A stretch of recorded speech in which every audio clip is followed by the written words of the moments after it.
I remember it like yesterday when Matt came down the stairs and said so casually with a smile, I booked a one-way ticket to Santiago, Chile. I thought to myself, is this real? Can we really leave our amazing careers, friends, and family?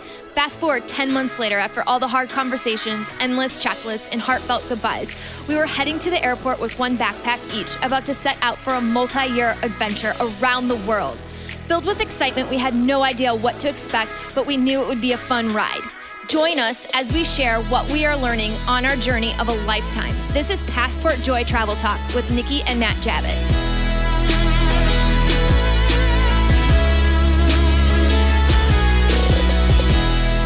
All right. Thank you so much for joining us today. We really appreciate it. We are loving it. We are currently in Kuala Lumpur, Malaysia, in a little Airbnb. And we love this city. We're checking it out. We're looking forward to talking about it soon. And it snuck up on us. We liked it, and now we love it. It's been a lot of fun. Again, this is Matt Javit alongside Nikki Javit. We're a traveling couple that we are documenting our journey on this podcast and our website, passportjoy.com, trying to share tips and tricks and things to help you have a great stay or a long vacation, or if you're trying to do some long-term travel like we're doing currently, hopefully we'll give you some tips along the way. Today, we are going to talk to you about something that's been in the press a little bit. It's called Overtourism. And what does that mean? We get into the kind of all the definition of what it means to us, our point of view on it. And we'll dig into that because it's been a hot topic and something that we just wanted to put our take out there on it. By no means, we're not experts at all. We've only been traveling for a little less than 2 years. I'm actually having coffee with a guy next week in Singapore that's been to over 150 countries. So we have got a ton to learn about travel. But that said, we do feel like we have a point of view on certain things, and we want to share those for those that want to listen to it. I've been asked recently, as has Nikki, is like, how do we support you guys? Well, here's something cool. We just got Amazon influencer status. I don't position myself as an influencer. I think that's a funny word regardless when you see those folks on the internet. But we have that status now. So we have our own Amazon shop, if you will. And this is a place that we get a chance to share with the products that we love. So we've created categories on there about our favorites that we miss while we're traveling, our travel clothes, all the electronics. People ask us all the time about our electronics. All the electronics that we travel with is on there. Our backpack and all the stuff that's in our backpack. And then obviously our books that we love. We get all those from Amazon. And now that I'm in this barber game with World Barbershop Adventures, I've got all kinds of barber stuff on there and beard stuff and stuff that I'm using in that capacity. So you can find this at passportjoy.com/Amazon. Again, passportjoy.com/Amazon. That is the best way to support us in any capacity. If you're going to go shop on Amazon, just go check out that store first and then click on through whatever else you're going to be buying. Or maybe you might see something that you're like, hey, that looks pretty cool. We should get that instead of what I was saying about buying. And whether it's some of the stuff that we've got on there, like I said, that's in the backpack. There's all kinds of items, from the patch that Nikki has on her backpack that's $3 to the RFID card protectors that we have, to even my wedding band that we travel with that's like $5 that we got before we left. So check that out, please. Again, passportjoy.com/Amazon. That's the coolest way to support us on our journey because we get a little kickback once purchases are made on that. And for those that are joining us now that have started watching the World Barbershop Adventures YouTube series, thank you so much for that support. Really appreciate it. The response has been really cool, and really looking forward to seeing that growth. We just released another video there on Tokyo, so hopefully you had a chance to check that out. If you haven't, please do. Again, World Barbershop Adventures. You can check out the link from the YouTube link on the website, passportjoy.com. That's probably the easiest way to get there. Or just Google World Barbershop Adventures. All right. Please subscribe, rate, and review for the podcast if you can. And as always, please sign up for the newsletter if you haven't already at passportjoy.com. That's the easiest way to get our Thursday highlights. I send out an email every Thursday that says, hey, this is where we're going, this is what we're doing. And then we also drop in there little bits of knowledge that we're learning on the way, whether it's a post or something that's been shared to us. We share that out there as well. All right, let's get on to this episode.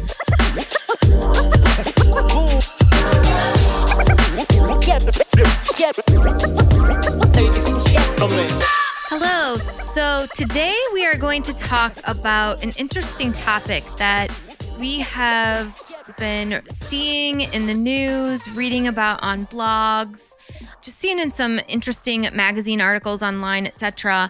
The topic is called Overtourism. I recently just came across an article in CNN, and it was from October 3rd, and it was called Overtourism: Can the World Be Saved from Overtourism? The reason we're going to talk about this today, just kind of have an open discussion about it in general, is because it's something that's really important to both of us being avid travelers. You know, we've been traveling now on the road for over 20 months, and it's just something that is really important to us from the standpoint of when you read about something over and over and over again, and we tend to see both sides of the argument. And I don't know, it's just something that you see and you think, I can see both sides of the argument. So I guess it's such a new and fresh idea. And we kind of just wanted just to have like an open discussion about it, and for something just like food for thought for our listeners to kind of just maybe be able to send us some comments or just have like a new topic of discussion. So overtourism is such a new, I guess, term in general that really the only definition that exists can be found on Collins.com, which is sort of like an online dictionary. And essentially how it is defined as the phenomenon of a popular destination or site becoming overrun with tourists in an unsustainable way. And so why this is so intriguing to me is that how this is essentially highlighted in a lot of the online content that I've seen is that it's usually showcased in some sort of negative light.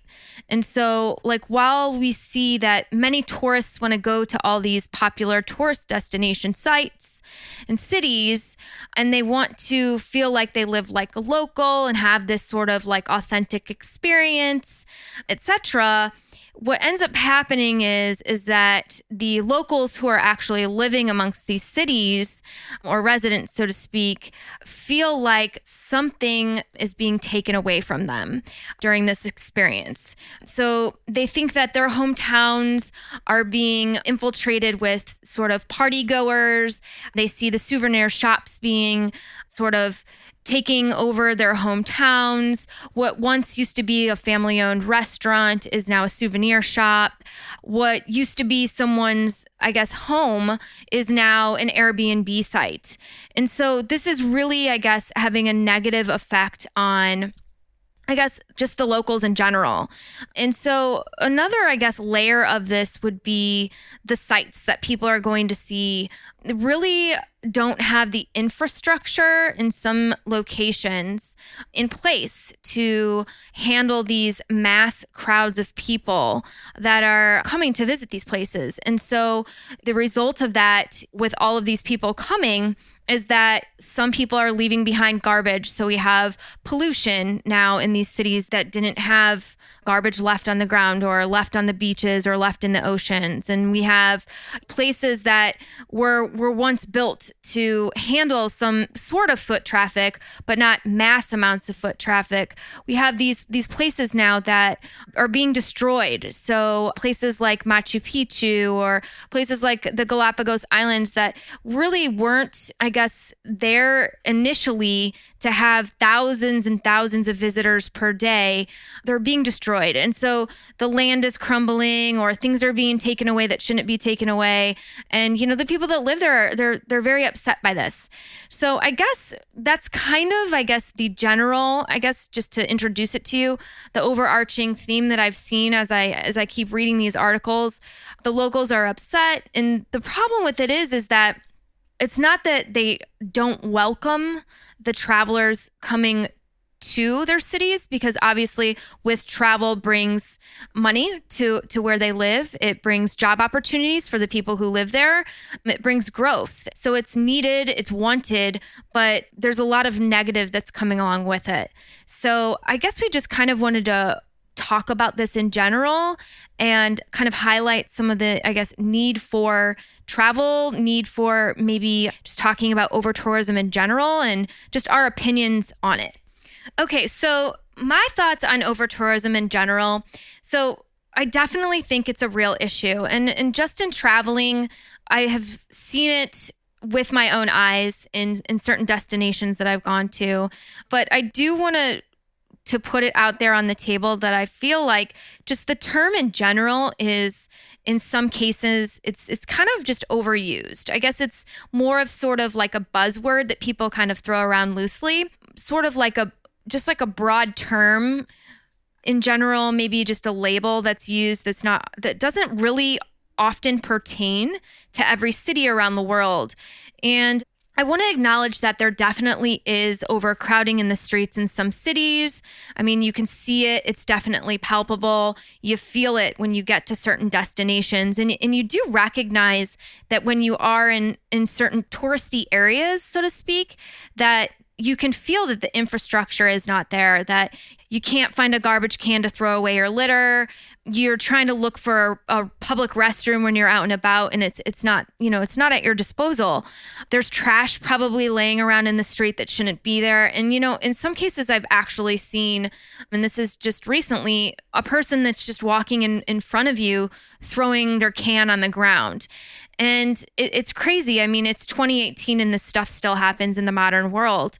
And then you're going to always run into the rowdy tourist or someone who's probably having like a really good time. They're on vacation and they're overly zealous, or they're a little bit too loud, or maybe they've had one too many cocktails. And of course it's happened to all of us, and they're talking at decibels that are probably way too high, but they're in a bar and they probably should take it down a couple notches, and they're not.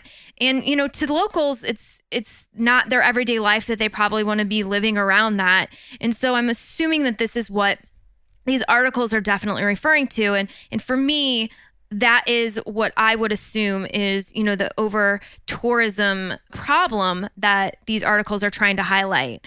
And definitely, whenever Matt and I are trying to search for our next destination that we're going to, and we go on the Airbnb listings and you just even type in any city, you name the city that you're going to, Kuala Lumpur, Singapore, and if you don't even do a filter, even if you do filter something, hundreds and hundreds of listings will pull up in the cities all over the world for where you're trying to go to. So I've never, ever felt like I've been limited to where I'm going to go to next. I mean, I have options at my fingertips. So I get it. It's definitely real. But what I do want to highlight for when I say that I feel like the word is kind of just tossed around, it's that it really doesn't pertain to necessarily every single city. And I feel like it's kind of just like people are tossing it around like just a normal word. Is that, for example, when Matt and I were in Pisa, Italy, and you get there, and if you don't travel fairly often and you go to a place and you see hundreds of I guess, travelers swarming around a site that you're trying to see, and everyone's jumping up in the air, trying to take selfies of themselves around this one building, which is the site, the Leaning Tower of Pisa. And all you want to do is get your own picture as well. And you see lines and queues everywhere. It may be overwhelming. But the issue here is that this is not over tourism. This is probably crowding at a site, if at best. But I think other people might say, oh my gosh, this is totally over tourism. I can't believe it. There's lines everywhere. I had to wait at least an hour so I could get the perfect shot. I couldn't believe it. This person was leaning over and taking 25 selfies. This person, I saw them jump midair for, 50 times in a row. There were people laying down on the ground trying to take this shot. There were people leaning over taking that shot. I mean, you name it. The selfie that people were trying to pose for was definitely trying to be taken at this site. But that's not what over-tourism is. I mean, comparatively speaking, when we were at a site like Machu Picchu, I mean, it was thousands and thousands and thousands of people. I mean, we got to the bus stop just to even go to Machu Picchu well an hour before the site even opened. And we stood in line for 45 minutes just to get to the destination. And then once you get there, then you're waiting in lines for hours even after that. And then when you get there, it's if you're lucky to even find a person to direct you to the next site. And we had booked a hike before even trekking around Machu Picchu called Huayna Picchu. And for the life of us, we couldn't even find it. And signage is very limited and you feel fairly lost. There's no toilets to be found. And yeah, it's a lot of people not following rules. It clearly states that you cannot bring food, and you see people munching on granola bars, and rightfully so. I mean, you're like, holy crap, like I'm going to be trekking around for hours all day long, which we did. I mean, we hiked up Huayna Picchu, then walked around Machu Picchu for hours, then hiked out to the sundial, and we were starving, and you're not supposed to eat all day long doing that in the beating sun. And people are doing it. They're munching on snacks, and that's the thing, like people are littering, and that's what over-tourism is at its finest. So Machu Picchu, when it was originally built, was not intended to have foot traffic of over 5,000 people per day. And so I think that when people start just loosely throwing that term around, I think they need to be very cautious and be more mindful of when they start doing that, because I think it is a big, huge turnoff for those that are not traveling, on a, I guess, regular basis, so to speak, because it becomes intimidating when you think, well, wow, I probably shouldn't go to that place because it's very crowded, or I'm going to have to wait in lines forever, or this place is going to be full of trash or something like that. So it's just disheartening when you read all these different articles about places and they just begin to talk about how basically everything's overcrowded and it's just a very touristy attraction when in fact it really isn't. So for me, I guess, when I continuously read these articles and everything tries to highlight places that have this over-tourism problem when in fact it really doesn't, it's just disheartening to me. But I definitely want to acknowledge the fact that there are places that do have it. Yeah, for me, I think that we love travel. So we're definitely on the other side of this topic where I think it's not that I don't believe that there's foot traffic in some cities that is heavy, but I'm not trying to play conspiracy theory here or anything like that, but in trying to say that these articles are written in order to push the tourism back home in the States because maybe people are leaving the United States. And then this is a way to get people to not look outside of the borders and only focus on going to places like Louisville or St. Louis or Nashville or places that are closer to your home. But I just think that it's probably more of uneducated travel, where when people are going to these places, they're just not good travelers, and they're doing they're having wrong travel etiquette, and which really turns off the locals in these towns, like we've seen it in Dubrovnik, where there's a ton of people now because of the Game of Thrones, and Dubrovnik, Croatia, that is, and even in the Croatian islands where the prices are going up in a way that property prices are going up in a way that's making it hard for locals that are not involved in travel to adjust. So it's a real concern in certain pockets of the world. But the reality is, across the scale, this is only affecting a few places. And it's really only affecting probably a few places in a few periods of time throughout the year, peak seasons. So again, it goes back to the education factor, is understand when you're traveling. Understand that if you go, and we realize that some people have travel or some people have vacation only at certain times, especially when you factor in kids and stuff like that. But maybe you just got to take that into your decision-making process and don't go to these places when they're crazy crowded, because then you're going to pay top dollar for them anyway. But overall, back to my point is the idea that it's only happening in a few places because most of the world is working really hard to get these travel dollars, to get people to come to their cities. And that's why you see massive marketing around wherever we go, whatever city that we're in around the world. You see large billboard displays for other cities, hoping to get those people out of our current place into that place. And then when you land in any airport, it's all about tourism. It's all about getting you to see the sites, and they want your dollar so bad. And I think it's reflected in one of our favorite places, Da Nang, Vietnam, where they recently just built these massive golden hands. It's a golden hands bridge. It's gorgeous, and we can't wait to go visit it when we go back.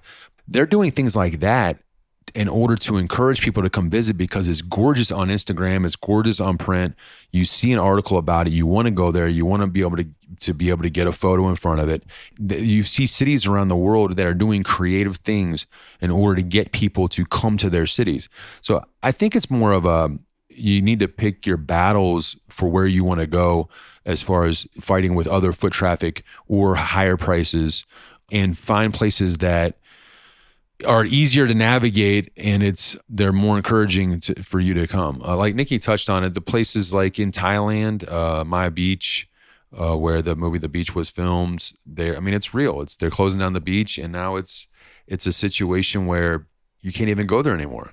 So then why would you want to go there? If it's so bad that you can't get on the island because there's so many people taking selfies and whatnot, why would you want to go there anyway?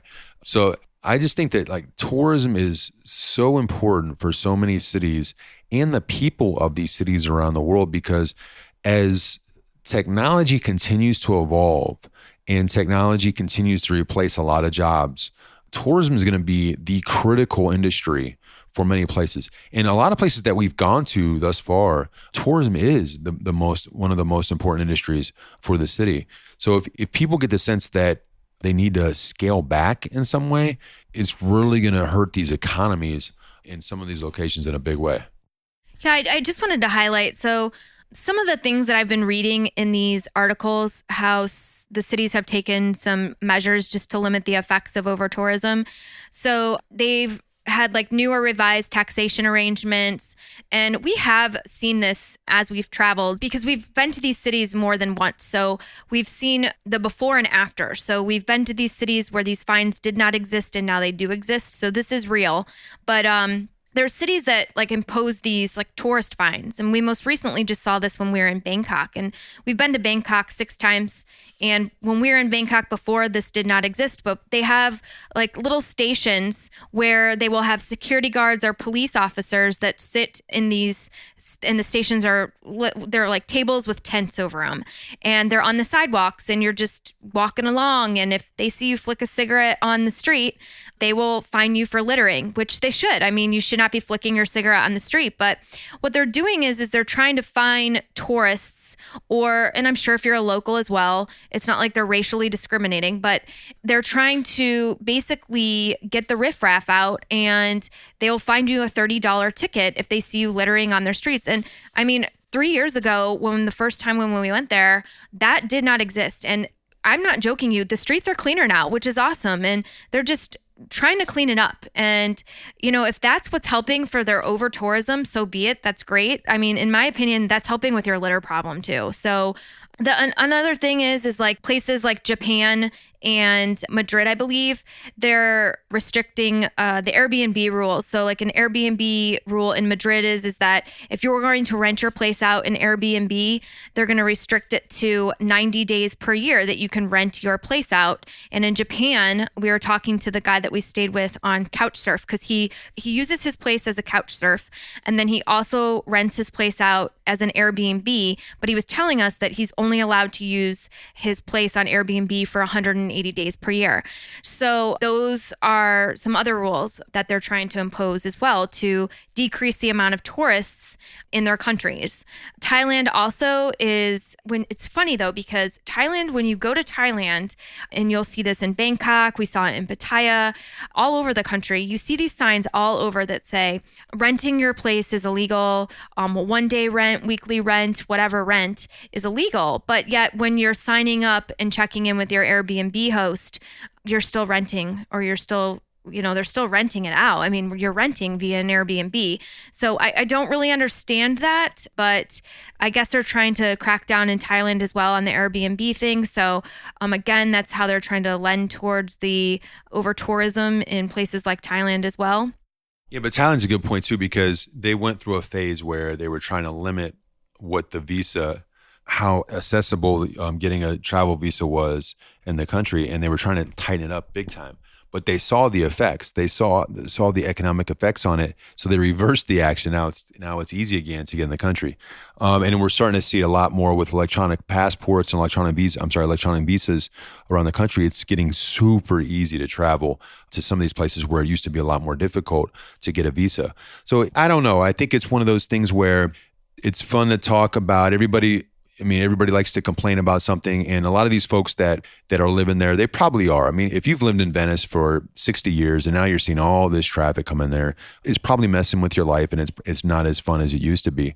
But what happens is we're so far out of an economic correction. If something like that was to happen and then tourism dried up or slowed down considerably around the world, then you would see everybody fighting for it all over again and really wanting to get people to come back to their places, because I think right now it's such a boom I think a lot of it is social media driven, but a lot of it also is this massive middle class that's coming from India and China and some of these emerging markets that folks in these countries around the world never had an opportunity to travel. And with some of the regional transportation that we're seeing at such low prices, it would blow your mind to understand that we could get from Bangkok to Kuala Lumpur for $30 or $35. And then you could stay in some of these cities for extremely cheap prices. So everything is cost friendly. You've got emerging middle class who can now afford this. And you've got access to technologies that make it extremely easy to travel, and amazing sites now, because we have all this information out there. 20 years ago, I wouldn't have known to even want to come to a place like Kuala Lumpur or some of the places that we've had an opportunity to travel to. But now with technology, you get a chance to see them, see the photos, see how gorgeous they are, see the things to do. And now we really want to go to these places. And I think that's what you're starting to see, where a 22-year-old couple in India before would just go into the workplace and work for the next 40 years in their job to make a living, is now saying, hey, wait a minute, can we take a gap year or two and go travel full time? And I think they're starting to see more and more of that, because people around the world have this craving to travel because there's so much exposure to information, and we see how amazing the world is. Now, this is coming from a point of view of somebody that loves to travel. And I'm very much on the side that I think travel is important, and we need to figure out if these are issues, we need to figure out ways to overcome them. And I think that the true way to overcome them is through education and helping people understand when you travel, you should act a certain way and not bring your culture with you wherever you're going, but change into the culture that you are currently in wherever you're traveling to. Just to wrap it up, I just think that, over-tourism, it definitely is a real thing. I think it only really pertains to certain destinations. It's not really a global issue at this point. I think it's definitely a shared responsibility. I think that city administrators, as well as tourists themselves, we all need to share in the responsibility and recognize when, in fact, that we are contributing to an issue at hand, if there is one. And I did want to make this point. So just bringing it back to a couple places where we definitely did see over-tourism. So prime example that I had brought up earlier was Machu Picchu. Another one would be Venice. A lot of people, when you go to these places, you read the whole travel blog, you read the top 10 things to do lists in these touristy areas, and there's always more things to do than just that. So if you're going to go to Venice and everyone says you need to do the gondola ride in the Grand Canal, or when you're going to Machu Picchu, the thing to do is or when you're going to Cusco, the thing to do is go to Machu Picchu or to climb Huayna Picchu. But while we were there, we did so many other things outside of just touring around Machu Picchu. We were in Cusco for 10 days. One day was devoted to going to Machu Picchu and Huayna Picchu and the sundial. One full day. We did every single thing. Those three things were a trekking day in one 24-hour span. Like the other 9 days that we were there were spent going around Cusco and the outskirts of Cusco. And we had a driver, his name was Carlos. He was the most amazing person ever. He took us to places that were not even on the top probably 50 things to do list in Cusco, and it was amazing. And so we saw Inca ruins, and we saw things that I don't even think people saw or even heard of. And, we've talked to our friends and family, they're like, I don't even know what you're talking about. And I'm like, yeah, I know, it was mind blowing. So I think that as travelers and as tourists, we need to just be a little bit more responsible and realize that we don't have to do everything on this top 10 list and contribute to this over-tourism problem, and that just to be more open to a whole new realm of possibilities in the travel world, and that it's very eye-opening, and you can learn a lot more that way and see a lot more new things and experience life. And there's a lot of fun things out there other than just the he said, she said that you should do this list. So I just wanted to put that out there for some more food for thought, that we've experienced some of the most amazing sites that we have seen have been things that I've never even heard of before, even read about. Absolutely. I totally agree. And your travel, your trips, your vacations, whatever it is on you. You can make it whatever you want to be. I know Nikki and I, we're super blessed to be doing what we're doing. And we do go to bucket list locations. We absolutely do. We've named a few of them on this. You throw Taj Mahal. We've done bucket list things, but that doesn't mean you have to do bucket list travel. You don't have to go to 3 different cities in 10 days to see sites. You can just go to one location and enjoy it and make that trip and get deep into the culture and understand a true, authentic travel trip without trying to cram everything in just so you can check a checkbox. That's not really what travel is. Travel should be taking home something and being changed when you go back, and not being like, I had these awesome Instagram photos and then I've done these bucket list type things. So it's more like, make the most out of your experience to get whatever you're trying to get back at the end of the day, so you can come back recharged, re-energized, your life changed, whatever, and be open to that. And that doesn't always have to be these locations around the world that everybody sees. And you can be as far as 2 or 3 towns down the street from you, and you can just make an amazing weekend of it. So that's it. I think that's our thoughts on over-tourism. We think it's whack, but it's real. It's 100% real in some locations, but do not let it deter you from taking that amazing trip, because travel will change your life. You just got to have an open mind to it. And I would say see less sights and meet more people.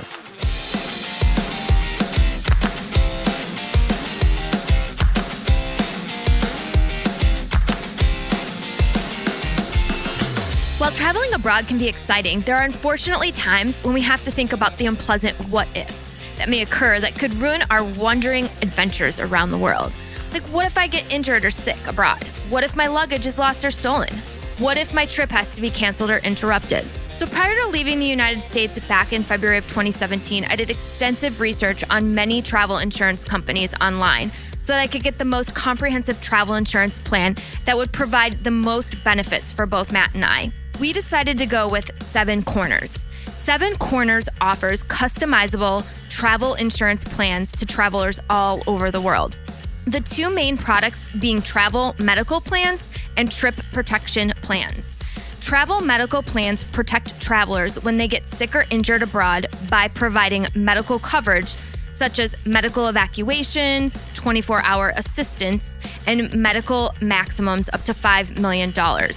Their trip protection plans protect the cost and expenses of your trip in case you have to cancel, you have a trip interruption, or delay your travels, as well as provide coverage for delayed, lost, or damaged luggage. So you can sign up today for all your travel medical plans or trip protection plans at passportjoy.com/insurance. Again, that's passportjoy.com/insurance. All right, let's be real. Guys don't talk about underwear unless it's a problem or they're having some sort of issue. So that's why I haven't talked about mine. But since you asked, I wear Tommy John underwear. I wore it before we left, and I bought 7 pair, 1 a day, makes sense, right? Before we hit the road full time. And I'll tell you, it was a great decision. Tommy John is a revolutionary men's underwear brand that is redefining comfort. It's the perfect underwear to keep you comfortable no matter where we travel. I wore them climbing up Machu Picchu on this crazy scooter rides of the streets of Ho Chi Minh City, And when I was playing hoops with those kids in Kerala, India, they never rode up because they have the innovative design and proprietary fabrics to make sure that the legs never ride up, the waistband never rolls down, and you never get a wedgie because everybody's worried about that. And their horizontal quick draw fly has been described as life-changing. It is, I promise you, because of the crazy situations we have on the road with the toilets sometimes we see. It is a game changer. Plus, all the Tommy John underwear is backed by best pair you'll ever wear or it's free guarantee. So if you don't love them, you can get your money back from Tommy John. But I've never had that problem. Like I said, I had a ton before I left and I bought 7 pair before I hit the road. So go to passportjoy.com/Tommy. Again, passportjoy.com/Tommy to find their latest styles and great deals. If you want the best underwear you can have, whether at home or traveling, any time of the day.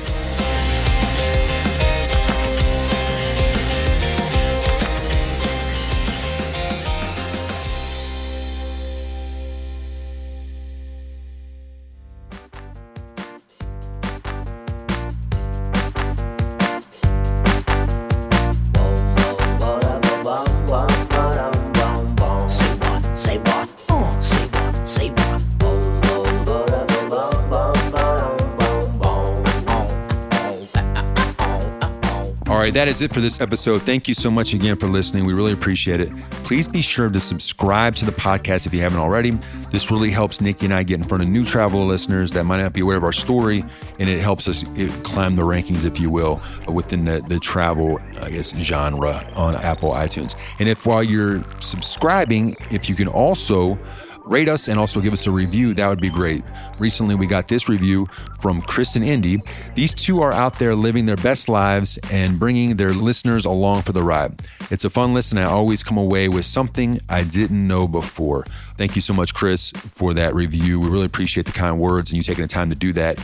And if you can also do that, leave us a review. It really helps us, and we're so thankful. As always, I list out all the important links. We'll put the link to the Overtourism article that we referenced a bunch today, so you can check that out. The podcast tab at passportjoy.com. I have all the episodes listed there. You can see the links. It makes it real easy to kind of find ways to navigate through the website to find all the value in that. You can follow along with our travel updates in our weekly newsletter that I mentioned earlier. It's sent out on Thursdays by signing up at passportjoy.com. And on the website, we have all of our blog posts, our travel tips, our tools, books we love, our social media links. Everything's there that you might need for your next travel adventure. All right, we will be back next week for a new episode. And until then, safe travels wherever you might be heading next.